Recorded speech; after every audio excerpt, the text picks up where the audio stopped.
Alright, what is up guys? Welcome back to another Path of Exile video here. Today I'm going to be showing you my League starter build for the upcoming 3.25 Settlers of Kalguur patch. First off, if you don't mind hitting that subscribe button, really appreciate it, helps me out. We hit 1100 subs recently, so now we're going to go for 1200. And with that out of the way, let's go ahead and take a look here. So what I'm planning on doing is, of course, going to be a melee build, slam build with exerted attacks, Chieftain with 100% bleed, and I'm sure as I progress through the game this is going to change, but this is just a bit of a rough draft for the time being. Most likely I'll look into like jewel slots and that kind of thing later on, but not really something that I worry too much about on a league starter. Don't really worry about the jewel slots until I'm probably through the campaign and getting into maps. So we'll go ahead and quick look here at some of the Chieftain changes. This to me, war cries have infinite power and 30% increased war cry buff effect. That's going to be huge for your slams. And then this also is just huge for your slams. It lets you get like a 7 link or more potentially on your main slam attack. And then up here, this just gives you a lot of free defenses, which is one of the reasons why I really like Chieftain for a league starter. Because once you get this and this, you can just basically stack fire resistance and then stack max fire resistance, and you end up with quite a bit of defenses on the cheap. And it pairs really well with these nodes here, and this one extra fire mastery. So for every additional uncapped fire resistance, so if you just have a ton of fire resistance, each percent over your maximum gives you life regen. So I think that's nice. And they're like, the way that they have redone the passive tree is just huge buffs all around for this build that I've kind of like tinkered with over the past several leagues. So the way that they've moved some of these nodes, like you can easily access these max resist nodes here, which is huge. You can very easily also access this, so getting over 80% resistance is going to be fairly easy to achieve, just like as a baseline. So the defensive options with like minimal points invested is fantastic. So basically the plan is eventually to get probably level up with just any two-handed hammer or decent two-handed weapon. Joffrey's Baptism, that's always like a decent go-to option. Eventually probably get Mahori's Erki, or however you say it. I don't know what will end up being best in slot, but as a league starter I really like Resolute Technique. It basically lets you just build very tanky damage. You don't have to worry about hit chance. You don't have to worry about crits. All of these nodes give you extra ailment damage, and like I said, we're stacking. We're going to get a lot of bleed. Physical damage just has a ton of benefits, and I haven't played like a pure physical build in quite some time. I've been kind of playing around with like a fire conversion build, trying to get that like heavy like upfront damage with that high DPS dot, but the changes they've made to burning damage, it just never really felt good. But now I really think with the changes to bleed, like if you look over here, just so you can kind of see what this is based off of. So basically the only damaging thing we have on here is Mahori Erki, or Marohi Erki, and then everything else is just like some defensive like placeholders basically. So that I tested a couple of these different ones just to kind of see, and this has the highest calculated damage by far right now for the hit and the bleed, and bleed is based off the initial hit. So the DPS will only be higher, like with you know, actual gear that you would be picking. So we're gonna have war cries, we're gonna exert attacks, we're gonna have, you know, quite a bit of life. We're going to do a lot of bleed damage, like I said, 100% bleed chance. We get that by going to 2 different bleed nodes. And then we're also going to be utilizing the new rage mechanic, since that's now really available to all classes. So we've got this small bleed node here, and there was one other bleed node. Let me see where it is.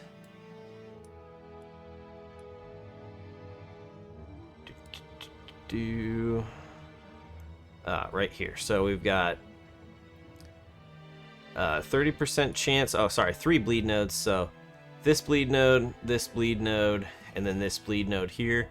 You will end up with 100% chance to bleed. So we've got 30, 40, and then 70, and then, as you can see, another 30. So that gives us 100% chance to bleed.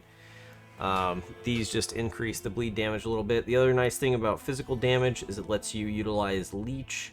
So through here, we're picking up some leech nodes just built in, and then there's like a new mana leech node over here. So like this one node with a pure fizz damage class, like that will completely take care of all of your mana needs essentially. So then we've got some Warcry nodes here. We've got some rage and attack speed nodes here, life, Warcry, two-handed nodes, and I think this Arsenal of Vengeance. What I am most interested with it is to test if it works with this Vengeful Cry.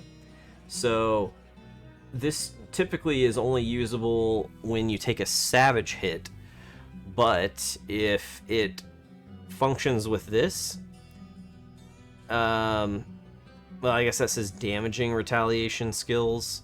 So let me see if this counts as a damaging. Dang, I don't think it counts as a damaging retaliation skill. So unfortunately that might not work the way I was hoping it would, but I was still planning on using, you know, potentially one of these. You know, I haven't really decided, but my attack speed is going to be pretty low. There is one new node that I think is pretty huge for this setup. Let me see if I can find it. Oh, we got some more leech up here and two-handed damage. There was a node that gives you increased attack speed, like 5% for every monster that is close, and that's gonna, yeah, so this one right here, so 5% increased attack speed per enemy in close range. Now that's gonna be huge for this build because it has such a low attack speed with the Marohi Urki, and that's going to really help you from getting overwhelmed. And by the way, this is a ground slam of earth shaking that I'm looking at doing this with. Of course, leveling with a normal ground slam and then transitioning to ground slam of earth shaking as soon as I can pick that up. But yeah, I mean, I think this is going to be a solid league starter, and I think I'll be able to take it very far into the end game. I think with the scaling potential, it's, you know, when I gear up and, you know, tweak it, I think it will definitely be viable all the way through the end game. You know, we'll have to see because there's a lot of changes, but with the rage, So that's 1% more physical damage per rage. And I think, we'll be able to have around, 40 rage, between around 37 to 40 rage. So that's another significant increase. And if I can figure out a setup to make this Vengeful Cry useful, I would like to, because that's going to be a huge boost to your damage. 25 to max rage, and you gain additional rage. It prevents the loss of rage. I just don't know how often you're really getting hit with a savage hit. Now, I can see this Vengeful Cry being useful with auto exertion, because that's going to be kind of tricky to time this, because it's only usable for 2 seconds after you take a savage hit. So unless you're just really watching for that that skill to become usable, you could miss that window. With the auto exertion paired with that, it might be useful. But yeah, I mean, that's kind of the main thing that I was looking at. I'm also very interested in this overexertion support. I think that's going to be really big. And there's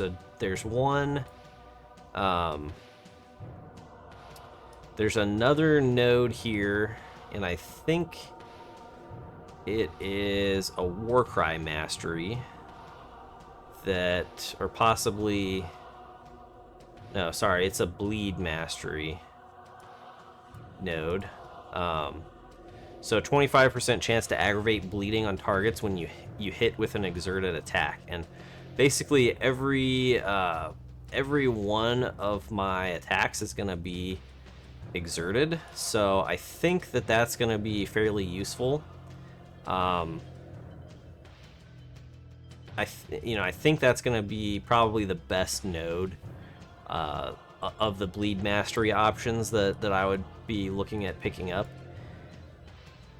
So that's kind of what I'm looking at building, guys. Let me know what your thoughts are. What are you looking forward to the most in this upcoming league? The thing I'm most excited about is definitely the changes to melee and the passive tree here. I think melee is going to be way more fun to play. It's going to be a lot stronger than it ever has been before. So really excited about that. Really looking forward to it. Really looking forward to just doing a heavy hitting slam build.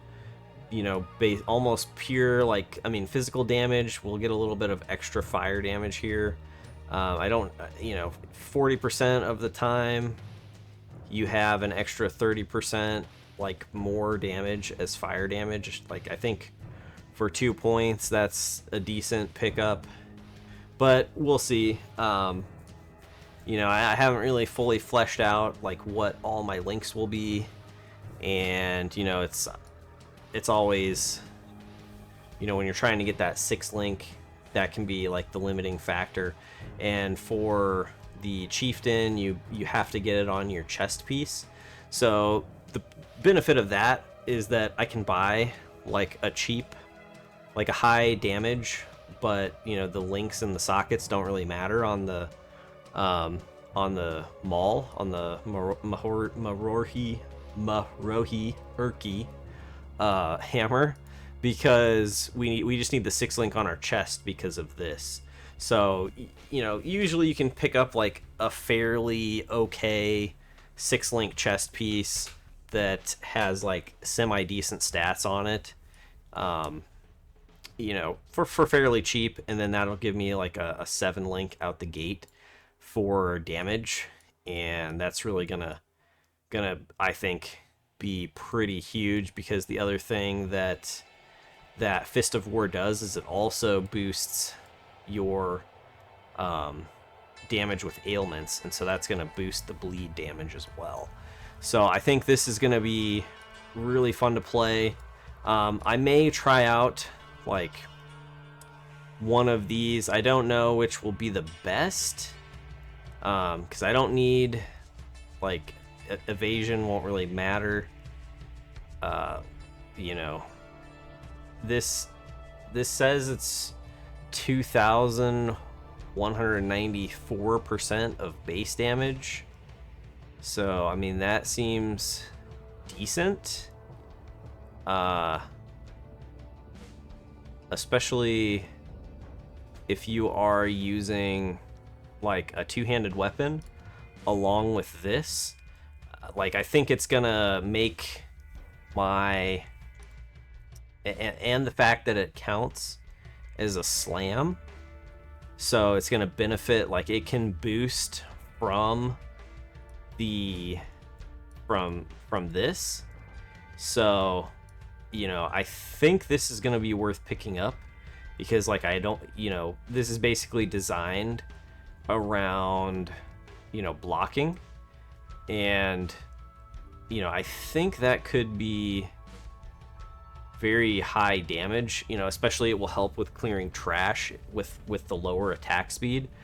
I guess it does have a little bit of a slower attack speed too, but you know, we will just have to see how it works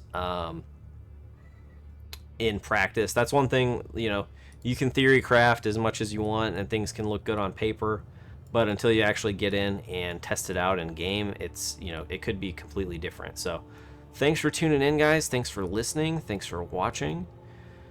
And appreciate any feedback that you guys have on the build, so I can tweak it if, you know, you see something that I'm missing.